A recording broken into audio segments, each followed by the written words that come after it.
बात कर्नाटक में मुस्लिम आरक्षण को लेकर मचे हुए हंगामे की। इस मुद्दे की गूंज आज संसद में भी सुनाई पड़ी। कर्नाटक में कांग्रेस सरकार ने सरकारी ठेकों में मुसलमानों को 4% आरक्षण वाला बिल पास।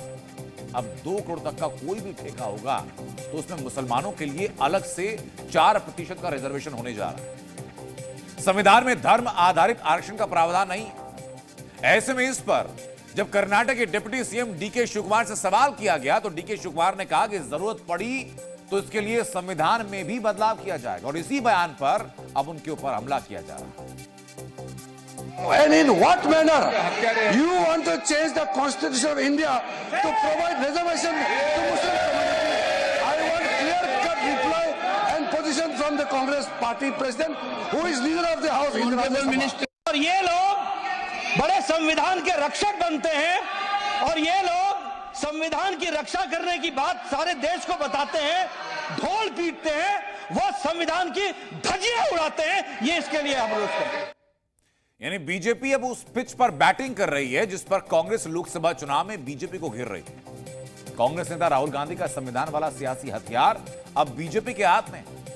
कर्नाटक सरकार के फैसले को संविधान से खिलवाड़ क्यों कहा जा रहा है, अब उसके पीछे का तर्क जरा समझिए। कर्नाटक सरकार ओबीसी की श्रेणी 2B के तहत मुसलमानों को 4% आरक्षण देने जा रही है।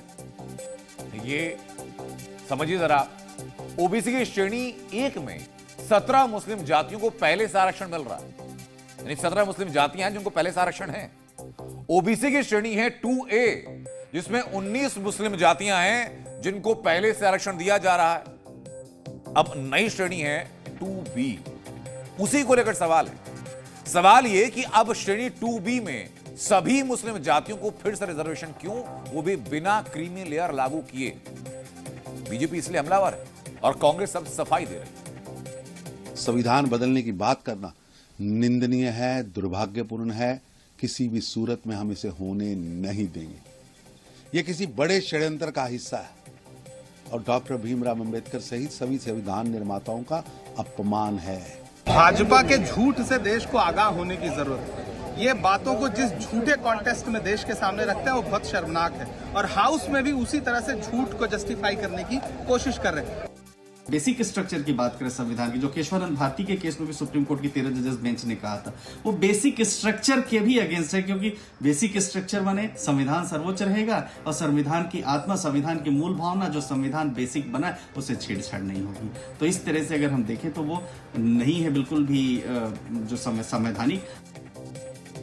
तो सरकारी ठेकों में मुसलमानों को 4% आरक्षण के फैसले को संविधान के जानकार कैसे देख रहे हैं और इस फैसले से नुकसान क्या हो सकता है, हमने ये भी जानने की कोशिश की। संविधान में अगर अनुच्छेद 15 और 16 को देखेंगे जिसके उपखंडों को मिलाकर आरक्षण की व्यवस्था है तो उसमें 2 ही शब्द हैं, शैक्षणिक और सामाजिक पिछड़ेपन। उसमें आर्थिक पिछड़ेपन का आधार नहीं बनाया गया है। मुसलमानों को आरक्षण देने पर जो राजनीतिक तकरार है वो तो एक तरफ है, बात यहां हिंदू और मुसलमान की नहीं है। एक ऐसा खतरनाक ट्रेंड है जो देश के भविष्य को खतरे में डालता है।